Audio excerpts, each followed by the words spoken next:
voices amplified. Are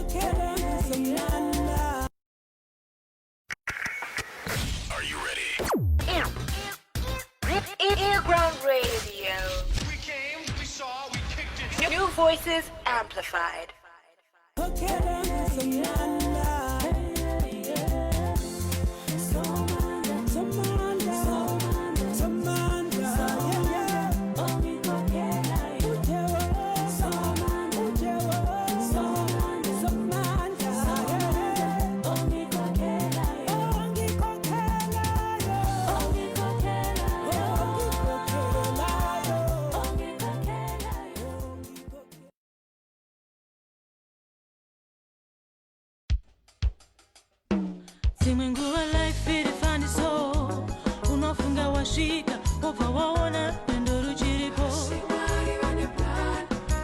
So, hello guys, welcome to the TETE's Roundtable. My name is Craig Twist, and we've been tuning in for the last, 18 weeks, every Wednesday, listening to the book. And today we've finally come to the conclusion where we have to discuss about the book. And I'm sure in the building, we've got me, we've got Philippa, we've got Magda, we got Faith, Tendai, Plot, we got Pami, and we got obviously Auntie Mimi. Yeah. So without wasting much of everyone's time, I think we just need to jump into the discussion of the day. How we found the book, because I'm sure all of us have read the book. And I'm going to be the facilitator for the night. So I'm going to be doing a lot of listening, and obviously I'm going to moderate. So I'm going to start with Magda. Okay. I need to ask a question. What does settling mean when it comes to relationship and love? Like, when we say someone is settling in a relationship, what does it entail, basically? Wow, I was not expecting to be the first one to go. Anyway, welcome everybody. I think this is just an amazing opportunity for all of us to enlighten everybody about what TETE is about. So before I answer your question, Craig, I just want to say welcome to everyone. And Auntie Mimi, I salute you. This book is absolutely intriguing. It brings the emotions out of you. It brings a rewind back of things that you probably have witnessed or seen or experienced, which is absolutely phenomenal. I hope we're allowed to jump in both English and Shona, since since this book was written in Shona, and I know I even here in Canada have had friends who we have had to translate the whole book, believe it or not. Yeah. You read the book and we had to translate it to them in English, what it's all about. So back to your question, Craig.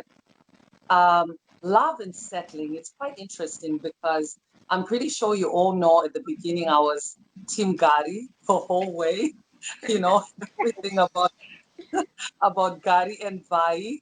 And so when I see the emotions and the love that Vai has for Gary, right? And yet Gary is in another relationship, you get to ask yourself, and especially with our culture and everything else that we read in the book, it's pretty interesting how you're supposedly not okay, or it's not okay for you to fall in love with somebody else's husband, right? Because he is somebody else's husband. And at the same time, he's still that person that brings the firecracker in you that makes you feel whole or makes you come out of your feeling and your joys and everything else. So I get it, you know, that it was not the right thing or not the right setting, but who's to judge love though? Like seriously, I will stick with love is love. Love will go where it feels. Love will go where it's spoken. Love will go where it's expressed. But then fast forward to that, we find Vai settling. I'm gonna call it settling because the episode that I read personally, she was expressing herself that, you know, okay, Dan is here, but the one person that still made her laugh and brought out that side of her was still who? Gary, right? So is that considered settling? Did Vai settle? Ladies, please Yes, help me out. definitely. Definitely. Definitely. Yes. So I think Ah, they both settled. They both settled. Circumstances made them to settle. When you look at how Gary ended up with Cindy, he settled because his heart was with Vi the whole time, which is why Cindy, if you read the book, you find that Cindy is always knows more about Vi and talks a lot, knows even her birthdays, even knows the favorite things that Vi likes because Gary is constantly talking to Cindy about Vi. So he settled as well. So that being said, just to finish off in regards to this whole settling thing, do you think, because I find personally that when you compare to our Zimbabwean culture, because everybody that's on this panel is Zimbabwean, so I'm going to specify and say Zimbabwean culture. I'm not going to generalize it and say African culture. We'll talk about our own Zimbabwean culture. Um, why? Why do we feel the need to judge each other when somebody expresses, because there's so many of the arranged marriages, right? I have experienced people from different parts of the world who have been in arranged marriages, and this is something as well that I find subconsciously is actually a part of the Zimbabwean culture. We don't think about it, we don't say it openly, but it's there, you know? You might not be pushed and said, okay, here's Gary, your husband, but subconsciously comments are passed, you know, you give an advice to say, you know, I think this boy is the right one for you, or this man is the right one for you. So then, what is it going to take for women and for our culture to actually realize that it's okay for you to say, you know what, there's no love for me in this person, and this is the person that I want. Um, I, I think what it will take is people deciding to be selfish. So sounds quite harsh, but then I think our culture, like you're saying, people give advice and people will say, "Oh, I think this is the person for you." Parents skip in and almost decide that the person is right for you. So I know in our culture and other African countries, they say when you marry me, you marry my family, or families marry. That's why we have the whole lobola thing. So I think it almost takes being selfish, and even if it means the person you're bringing is like public enemy number one, your family, if that is your happy place, it is your happy place. I think people settle generally in our culture because we don't just marry for ourselves. We marry for someone who's gonna look after our family, someone who's gonna fit in, someone who my church is gonna accept, my friends are gonna accept. So I think that leads to people settling because we're not doing it for ourselves. We're not being selfish when love really is a very personal thing between me and that person. So you have to be selfish between the two of you. So I mean, I'm not promoting selfishness, Oh, but oh, oh, oh. You guys are some very, very interesting contributions and very, very interesting questions.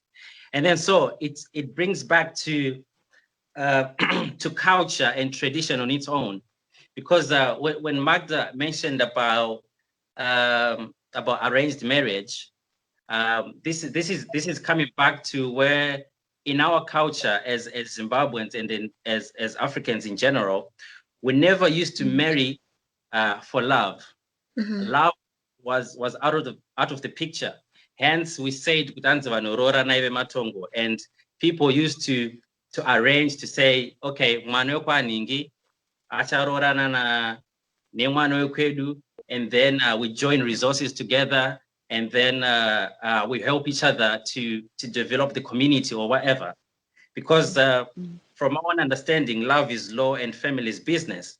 So it brings back to the question of culture and tradition in the diaspora now, and Right. and I'm expecting Pami to help me understand this, like how do culture and tradition in the diaspora, and how is it evolving from our roots, and in how we used to portray a relationship or love per se, and then now that we're in the diaspora, how do we measure? How do we keep it together? Yeah, this one is a very tough one. And I mean, already, it's something that we can all relate to in one way or the other, being in the diaspora or having family in the diaspora, and realizing and recognizing that things have changed and they're not going to be the same again. And I mean, for me, just the idea of having a book called TETE already says it speaks volumes, because we all know, and I'll start maybe by just talking about the sub-theme of like TETE. As the book opens, it's a discussion where TETE is talking about how Manawe Andrade is married off without her knowledge, without her involvement, and she's being told via text message, like in WhatsApp or whatever, Social media. social Yeah. platform. And I mean, to many of us, that's just scandalous. So I mean, I remember hearing the reading and thinking, my goodness, has it come to this? But it's happening, right? And we see there that there is a huge difference between, the way that the way Zulu has been married. Maybe there are also some personal issues that come into play there as well. But the way that Ruto has been married and the way that Vai is married, for example, is very different. But even though there are these, how can I say, there is some discontinuity when you look at the relationship between Vai and Rudo. There's also some continuities if you look further up the family tree and we look at Tete Mama and how, she's calling from Zimbabwe and she's making a huge noise about how Rulo could have been married without her being informed as Tete Racho. And of course, we see her now visiting in the UK, and it's suddenly very convenient that she's there at a time when it's decided that Vi is going to marry, and she then, teams up actually, and they're getting this money. So there's many. I think that there's still a lot of people, when we look at how our society, the diaspora, there's still those people who still make noise about the fact that things must be done the traditional way, using the proper channels and doing what needs to be done. And there is some recognition, though. I mean, when I talk about Rulo and Tete Vai, it's not completely washed out, because when they have that conversation together, Rulo and Vai in private, Rulo actually apologizes for not informing Tete, and she tells her that this was now my mother's idea, and mom said Yeah. you should not Yeah. be involved and so on. And Tete Vai has taken the time to educate and pass on the knowledge that she got from her Tete Yeah. about being a married woman and marriage and so on. And she has passed that on to her Mzukuru, and she's making sure, have you done those things that I told you, and so on. So there's there's discontinuities, but there's also some passing on of some of the traditions, and we have to understand that things are not going to remain the same. For me, the thing that is fascinating is the way that the role of mother in the marriage Okay, and the affairs sorry, of the sorry, daughter. sorry, sorry, Pami. Before you go on to the role of the mother, we need Yes. to indulge on the whole the first chapter when Rudu's mom was like, ana tete wamazuva ano vachimborana tete here. They are always on my shift and all sorts. Do we still have that tete role in our culture? Because some of us, like Anasekuru, is social media, TV, is, you know what I mean? Do we still have that tete, essence in our tradition, in our culture, in the diaspora? I really believe that it's there. I really, really believe that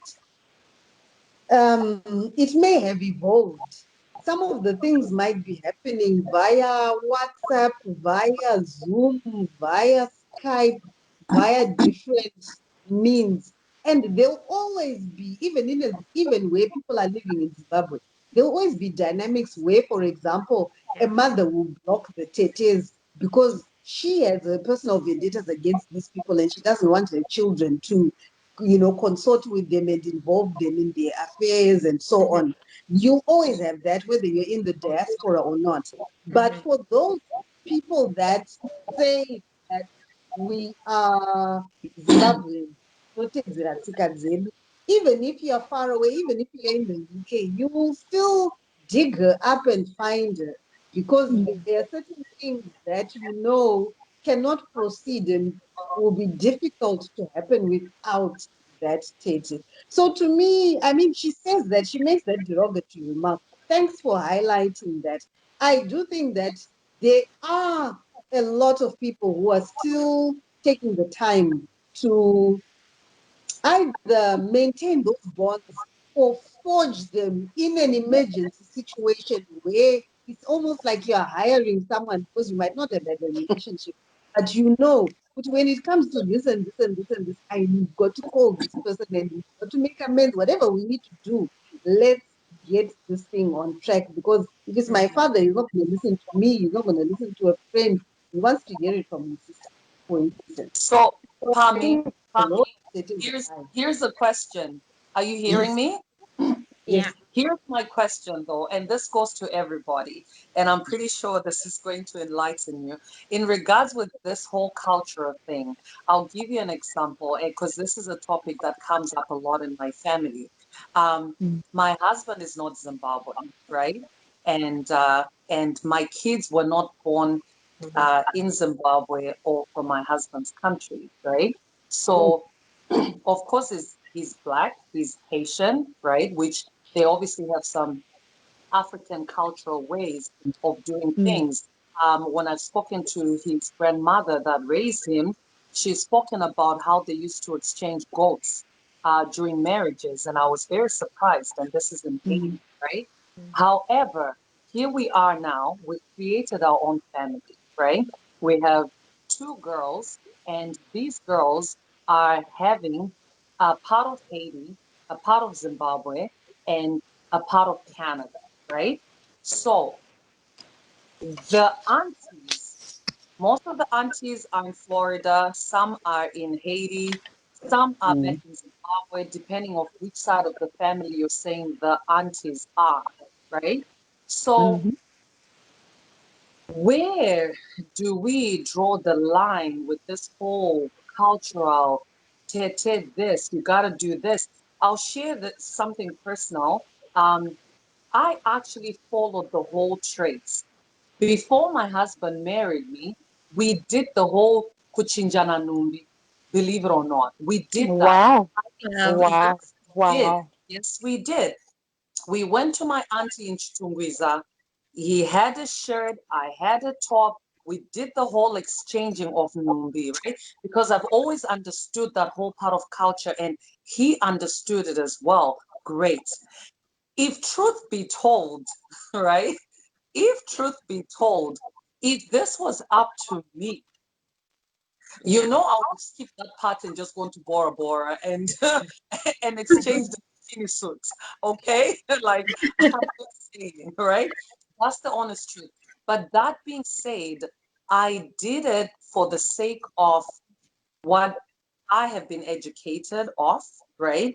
And the trend of what my mother did, my cousins have done, all the other people that were ahead of me. So I felt this was the right thing to do. So what I want to know is, when is it okay for you to decide? So now I have these two kids that are coming in three different cultures, right? When is it okay for themselves to decide what's best for them? Because I'm always going to hold on to my culture. My husband is going to hold on to his culture. They're also going to hold on to their Canadian culture. And when they come into the house, they have the Haitian and the Zimbabwean culture. When do you feel okay? When is it okay to decide for yourself and not be deemed uncultural or unfollowing of the culture? Well, I think for that one there, you know, here we're talking about, I don't want to say it in a negative sense, but we're talking Having about, networks. yes. Pardon? Oh, sorry. I don't know what happened with the network, and there was some network connection. But Okay. sorry, before you speak, Pami, I just need to reiterate on what Magda said.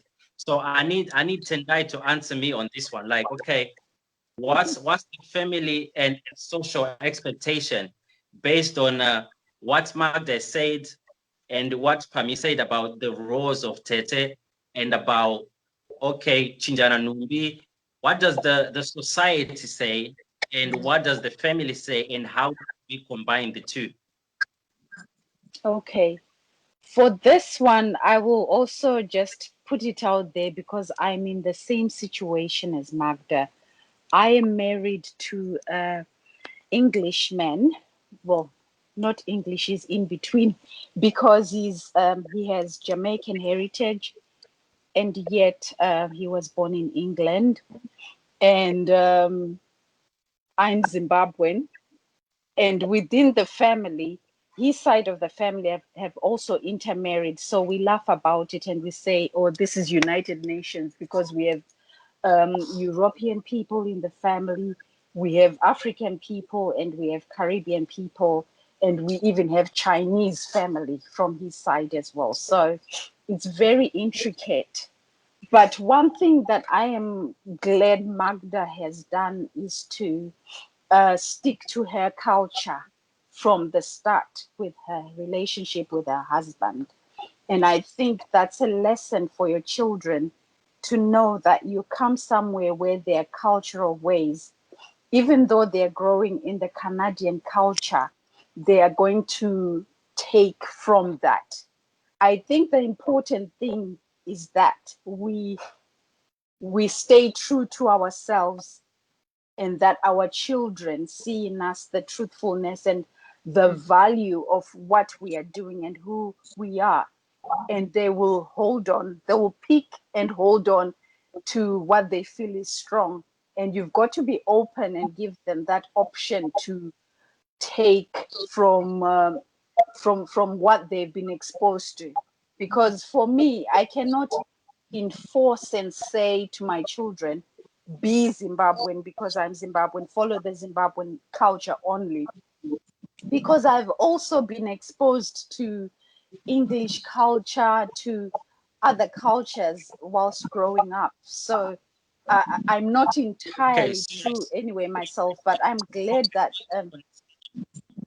sorry, can you hear sorry, me? hold on, continue. So I say the family expectations, you just put them on the side just because obviously you're in a relationship that has that is no, I don't want to say mixed, it's like intercontinental. So are you saying the family expectations, you can't relate that to what the family expects and what the social community expect? You do confirm within reason, you do conform within reason to the family expectations. But in what I was saying, I was actually addressing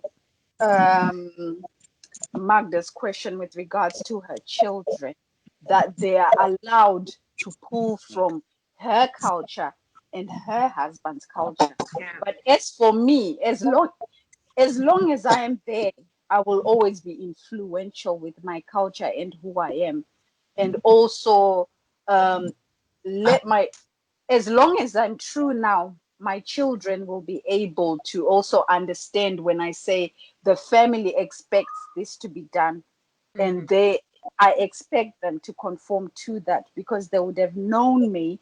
They would have known that this is the way.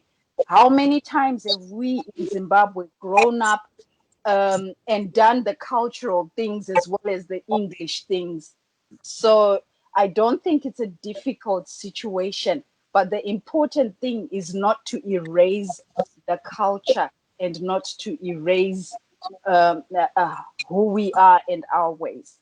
But Pami, my question is though, would you, would I be able to allow my kids? So if my kids say they do not care to follow the Zimbabwean culture, Mama, I get your Zimbabwean culture. Papa, I get your Haitian culture. But here I am as an individual. I want to pick my own culture, which suits me. This is where the issue lies, where we're not okay with it, and what is it going to take for us to be okay with it? Because really and truly, if you want to think about it, anybody can actually make their own culture. I know I love to be very controversial on things, but anyone can create their own culture and start living their own way, and it becomes a culture, right? I think we see this in the Western world, especially in America. People start things and it's deemed as a culture, and you look at it and you laugh and you say, really, is this a culture? So when is it okay for my children to say, Mama, I respect your culture, Papa, I respect your culture, but here I am, I'm taking neither of the two, I am going my own way. That one is a very difficult one. It's very, very, not an easy one at all. We are I think attached. yes. I This, think I think I would agree that's very difficult. If we think about it, you as parents, as long as you do your part in helping the children to learn both cultures, or either culture, whether like in yourself you've got two different cultures, or whether like some of us it will be the same culture, as long as you've done your part to teach your children, because in terms of identity, that's who they are. So it's about teaching them that this is your identity, no matter what, whether you choose to become this or you create your own, but in terms of identity, this is who you are. So they need to know and learn who they are. And I think it's the same way, when you think about faith, things around faith, there are children that will grow up with their parents going to church, but they then choose maybe to either go to a different church, either that, or they will choose not to follow their parents' culture, faith. But you will find that later on in life, when maybe they're having challenges and difficult, they will come back to that faith. So there will always be a time when children will want to know their identity and want to appreciate who they are. So my perspective would be ngavadzidze all the cultures that pertain to that family from a very young age, and it will be embedded within them. When they make their choice as adults, that's okay, because we've also had to make choices as adults. Thank you. That's right. Okay, on the culture issue, I just want to ask, like, some of you parents, do you have the time to teach your children their cultures, like where you come from? Because I've seen quite a lot of families who don't even know where they are coming from, to the extent that their children will write culture-wise, like it's complicated culture because you parents do not have the time to teach your children that. In the country where I stay, everybody is entitled to learn the culture from where they come from because it will help them during their social growth as well. So I think some of us must take this topic seriously and teach our children our Mm. cultures and teach our children our languages because I've seen quite a lot of people who say, "Oh, my children don't speak Shona." And to me, I would rather say that's a disgrace. We must learn to teach our children our languages because in the country where I stay, I've seen how much people have pride in their language. And I feel so ashamed if I go like, oh, I'm English. They will ask me, how come? How can you be English when you are like this? So, like, we also need to try and love our culture, our background, our language, love everything about us.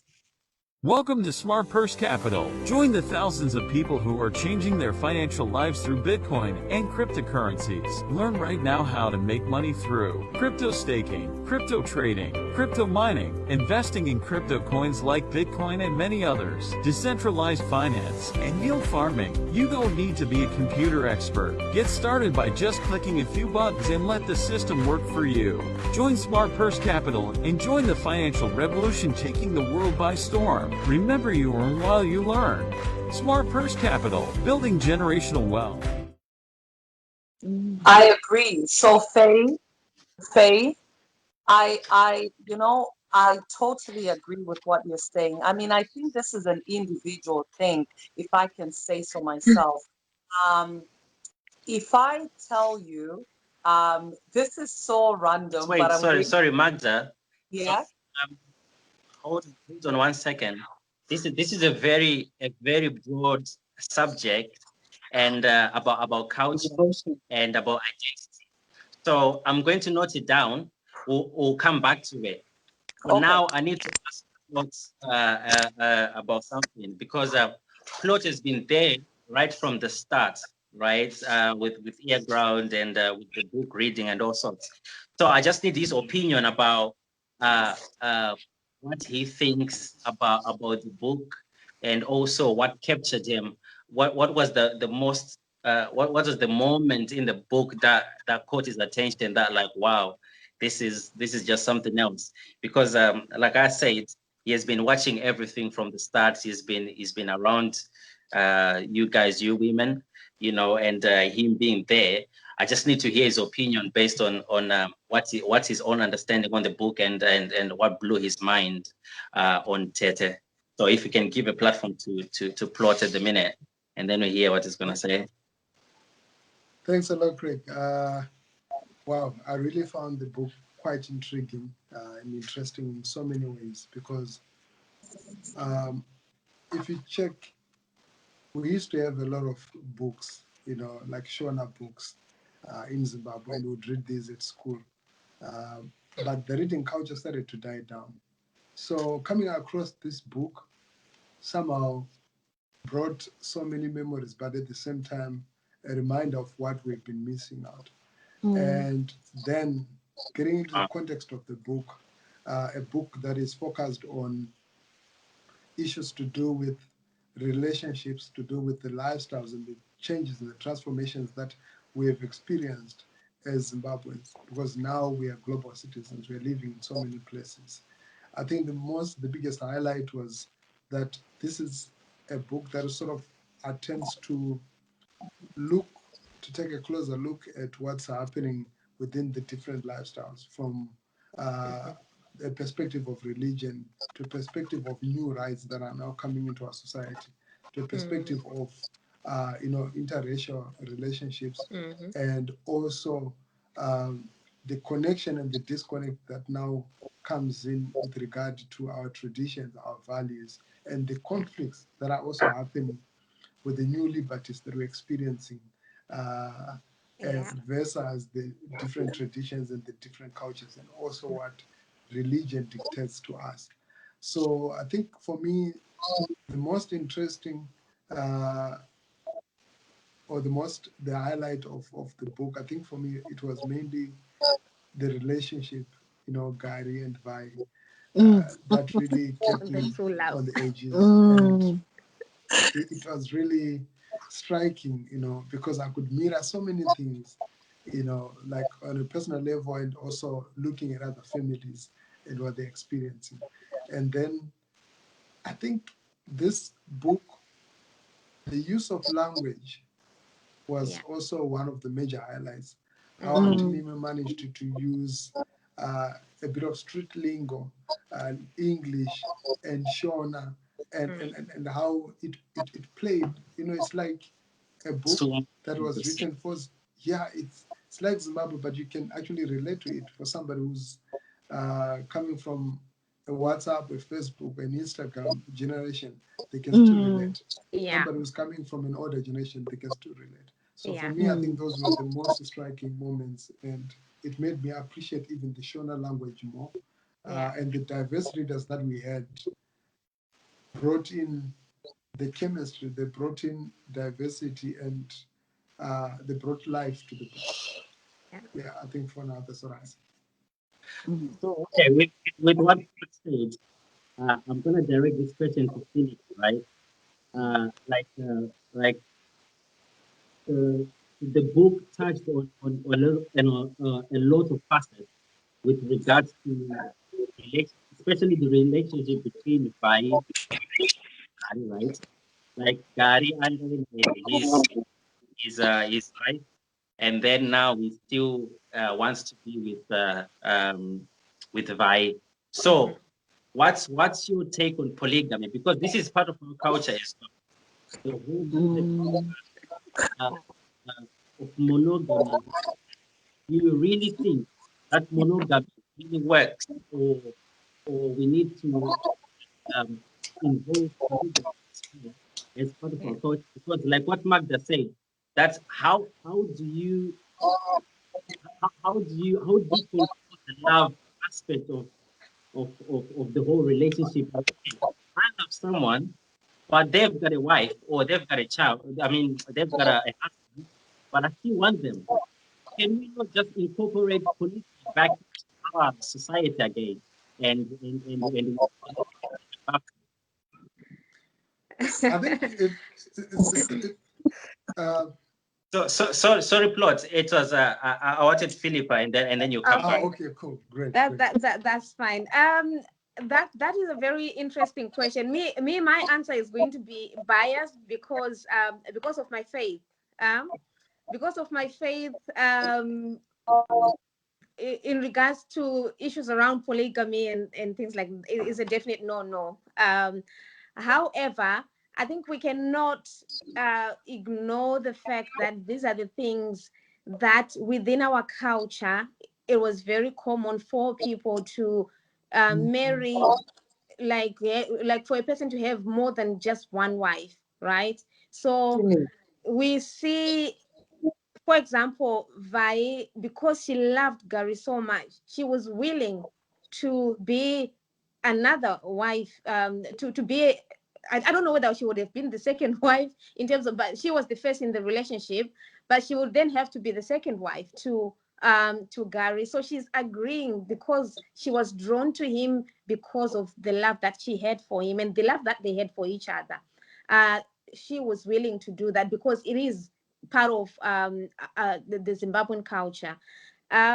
Also, when you think of Saru or Jimmy was saying, oh, when Saru, when my Saru comes, that was Virginia, the first wife. When she comes, he was saying, oh, I would rather talk to Jenny so that like we can have panet kwa barika.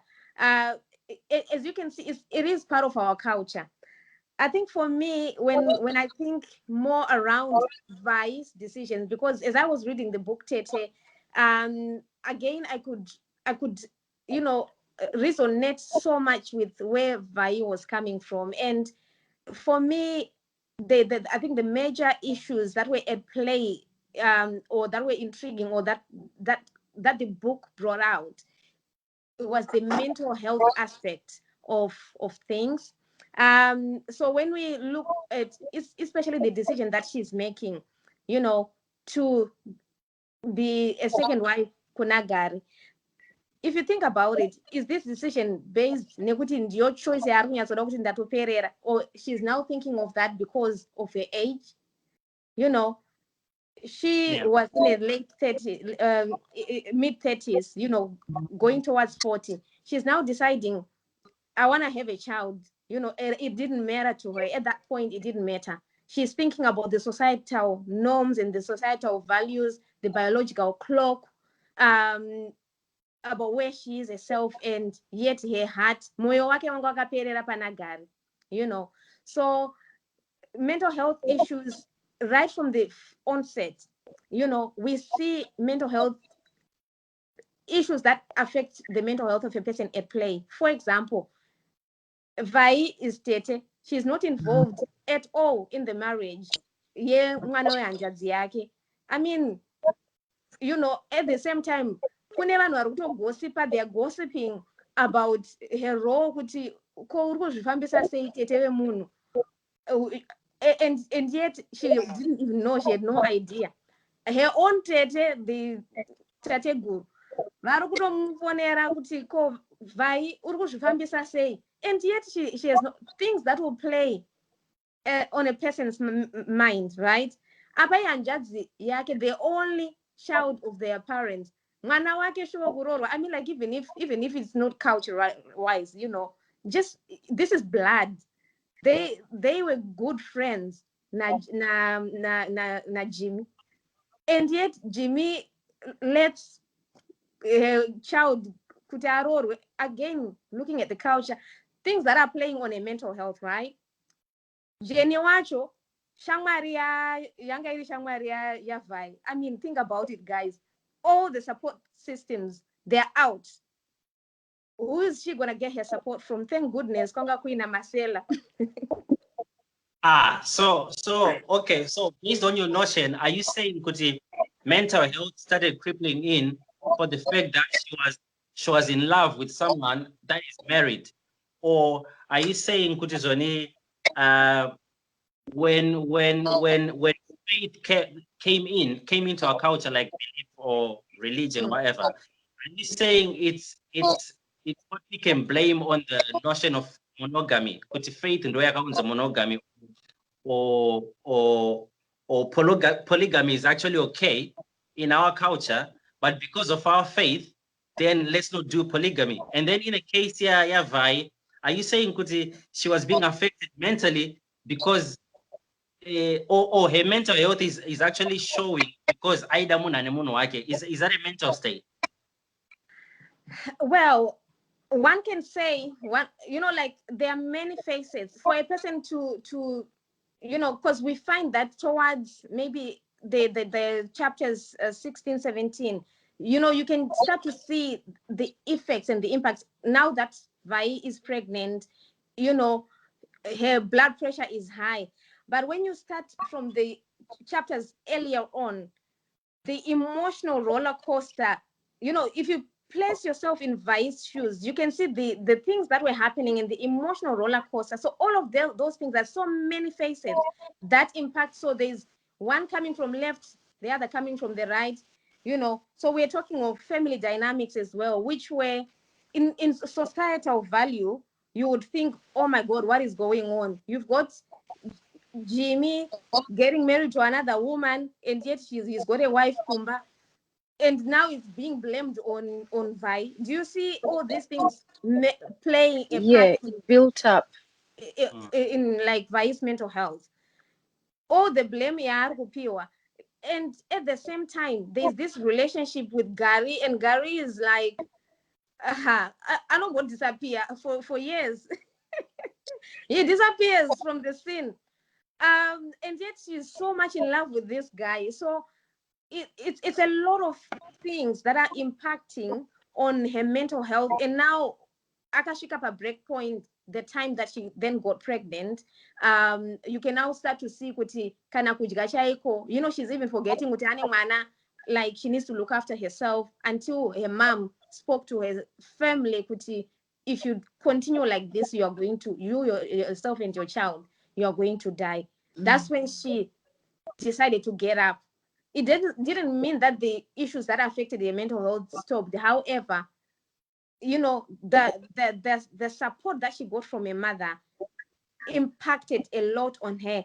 Coming to the issue of polygamy or monogamy, I personally will stand with my Christian values, and I'll run with that. And I'm saying thank God that that it was introduced, because, you know, so many women, even those that are in polygamy, is as much as they accept it, you will find it does impact on their mental health, because they want to know if they're being loved. They want to know, like, how do you even survive that relationship when, you know, how do you consider yourself to be in a relationship when there's like 5 or more other people to be given attention to? I don't know. I wouldn't understand that. That's a very brilliant point. And actually, I know people that are in a monogamous relationship that have mental health as well. But anyways, Sharon, I want you to help me out understand the dating culture in our society. Like we've got this blame game on women. Like, okay, let's say I'm a husband and then I go astray. The society doesn't face me to say, why are you doing it? But they go on my wife to say, you know, that good in bed, or probably I was called Geza, or you know what I mean? Like, how is the social dynamics on the blame culture, like on women and patriarchy? I like the fact that you use the word patriarchy. I think that's where it stems from. So when something goes wrong, people are very quick to look at not just the wife, but the other woman as well. So all the blame gets placed on the woman. So the woman, people will say, I mean, some common words that I hear, I'm not married myself, but I hear stories. People will say, mad, you need to pray more, or you know, you need to make more of an effort. You've let yourself go. Maybe you're not doing this, but ultimately, if someone's gonna cheat, they're gonna cheat.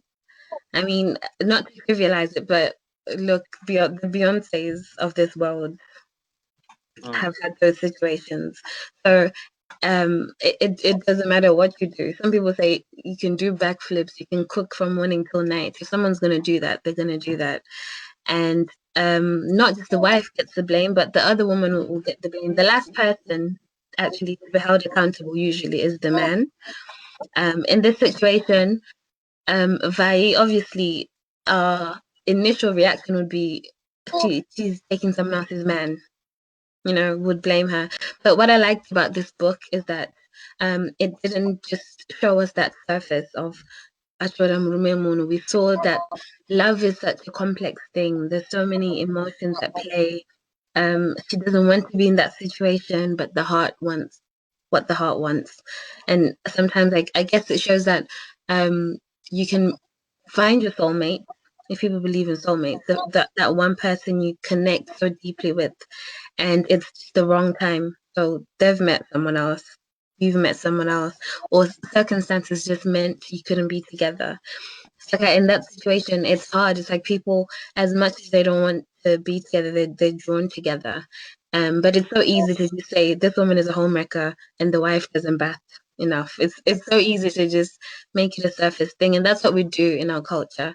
But I like that this book shows that there's so much happening underneath that surface, and sometimes this woman is not just evil trying to take someone's man. It's just love is just so complex.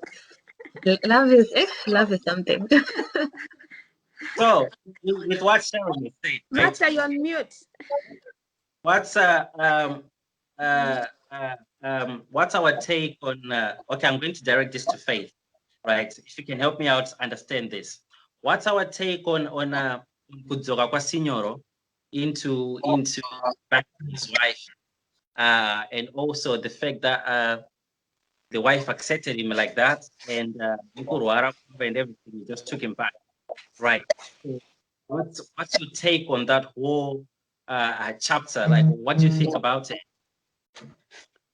Okay, zvinoitika ndezvekuti mukukura kwedu sevanhu vechikadzi, mutsika dzedu dzechishona, takagurumwa kunzi baba vakaenda vakadzoka tinovatambira.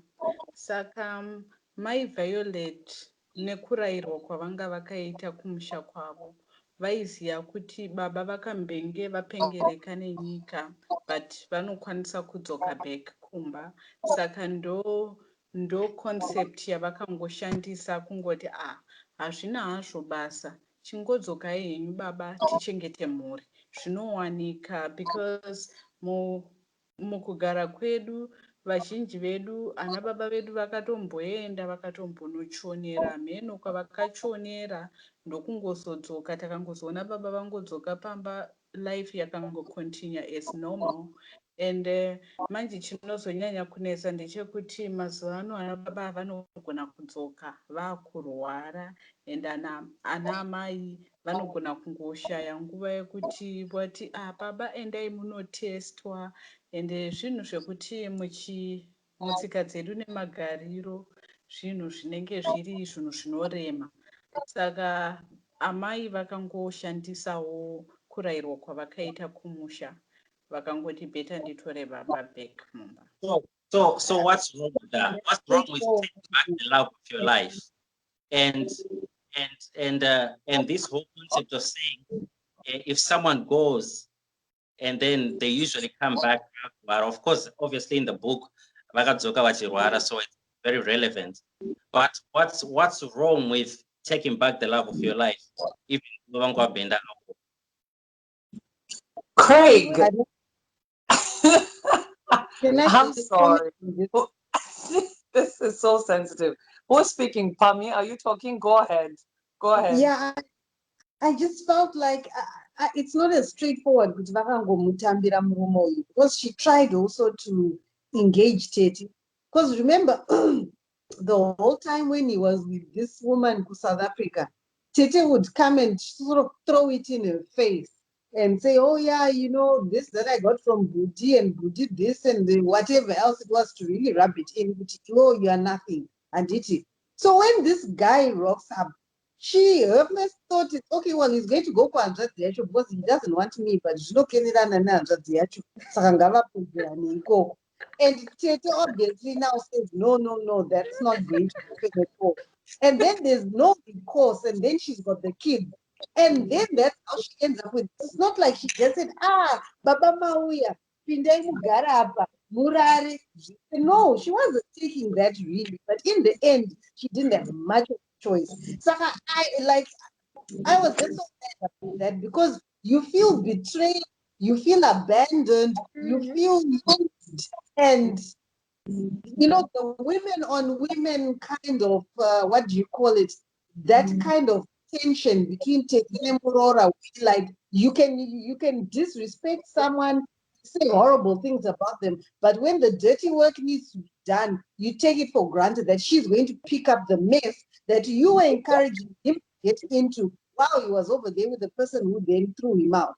So that didn't sit well with me, and I mean, okay, Magda, what's your take on that?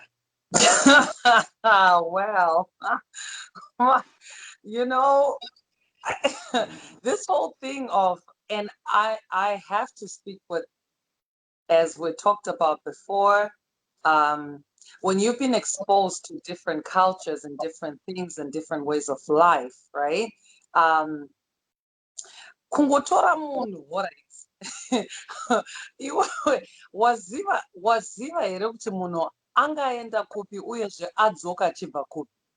You know, I think this is like the first question is, uri kutora munhu back wauri kuziva kuti angaenda kupi achibva kupi, right? Like, this is the key thing, right?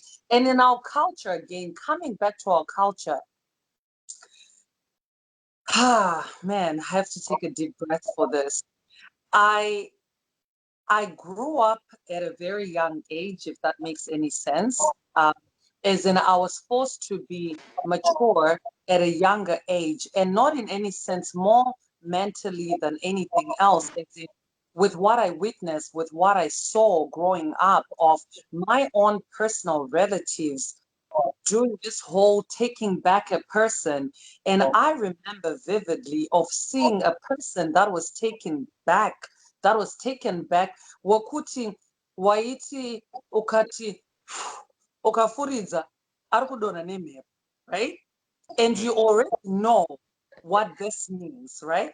But this whole cultural thing states, tete vati iwewe, tora murume, murume afana kudzoka mumba, because ndozvinoita mukadzi mushino. Come on. Like, you know, there's some things that I honestly, Craig, I reflect so much about my culture, you know. I love my culture. I will bleed and breathe every single in regards to my culture. But there's also certain things that we need to bend and realize that it's not okay. It's not okay for you to take back munhu wauri kuona kuti is frail. Wauri kuona kuti, I'm sorry to say, HIV is written right here on their forehead, and yet the culture says, take back, stop. It gotta end. So okay, let's hear an opinion. You will, Magda. You cannot be a strict doctor. How did you diagnose the HIV?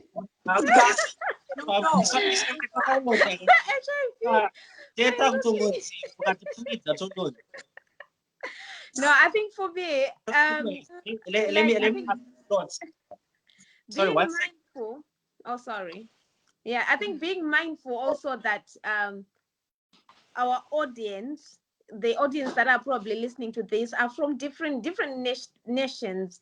Right now, in other nations, you will find out that it's actually a criminal offense, you know, for you to infect somebody with HIV knowingly that you had HIV. So, and again, it's all about health, isn't it? It's about matters that affect health. So it has to be a personal decision. That's my take. You know, culture might say one thing, but it has to be a personal decision. If you choose that this is what I want to do and I'm going to go this way because that's what I want to do, then that's your choice. But when it comes to being made to make certain decisions because that's what our culture says, yeah, I think for me there are certain areas that I would beg to differ. Thank you. Okay, so let's hear from, like I wanted to say, that's a very powerful point that you brought back into all this. So I want to ask Claude, all right? Because a different opinion from a man, right? This book is full of my entanglements. Okay, so I want to hear your take on the whole thing. Like, okay, cinema kadzo anendo astray, and then varumo they take them back as well, you know. But I want to really understand like the whole notion of vai ashdana guy and Signor, like what's your take on that whole thing? I think there are two things. One, it's an issue of munaruguzokere. Two, pane sincerity pakudzoka komunhu. And I think the health scare is genuine and there's need for somebody to genuinely get tested. But before getting tested, also disclose kuti vanga vachimbobatana nei zvazvakamira sei, because you know, yeah, it came to somebody who then realizes, look, it was too cold, so let me come back. And they start to realize zvavakamisa out all the time that he was not there. So I feel kuti both ways, it's really a tricky situation munhu kana amboenda kuti adzive accepta because kazhinji pane anozororwa musaga. Yeah. Welcome to Smart Purse Capital. Join the thousands of people who are changing their financial lives through Bitcoin and cryptocurrencies. Learn right now how to make money through crypto staking, crypto trading, crypto mining, investing in crypto coins like Bitcoin and many others, decentralized finance, and yield farming. You don't need to be a computer expert. Get started by just clicking a few buttons and let the system work for you. Join Smart Purse Capital and join the financial revolution taking the world by storm. Remember, you earn while you learn. Smart Purse Capital, building generational wealth.